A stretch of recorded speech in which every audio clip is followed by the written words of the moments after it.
Mnista wa ukui na uramati wa bara guku bururi-ini niwe Kipchumba Murkomen umuthii niaguikinyetie mbere ya giikaro gia Senate kuria akorirwo agicokia ciuria iguru rigi sekta ya ukui muno kiharo kia ndege kia jkia kiria gikoretwo kirorereirio maitho mothe thutha wa gukorwo na thina wa kugia agendi ni undu wa urehi wa magoti meru na oho aririria waki weru wa bara iria ithukitio ni miyuro ya mai kurumirira mbura nene iria ikoretwo ikiura. 2 minutes maximum.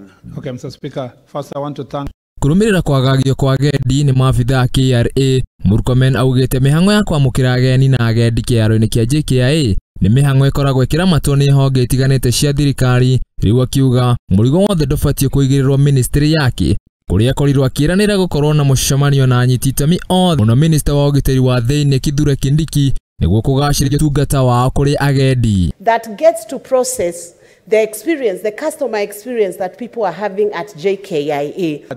the work is cut out for me, but this is teamwork. That's why you see the negotiation we're having with development partners and so forth. There is hope. I see light at the end of the tunnel.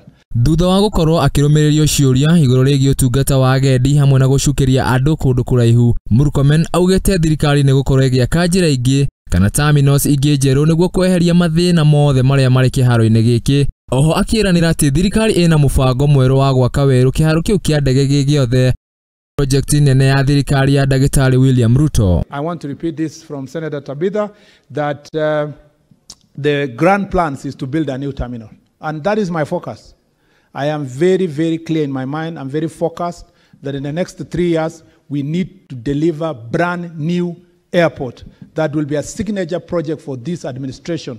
Murkomen niarikirie na kuga kwina mubango wa gwaka weru mabara mothe maria mathukitio ni miyuro ya mai kurumirira mbura nene iria ikoretwo ikiura. Riu akiuga waki ucio ugakorwo kiambia wona mbura ino nene yakorwo igikia. Had a meeting chaired by the Deputy President on response of El Nino, and the response is beyond just my ministry. Our ministry is just dealing with the infrastructure challenges.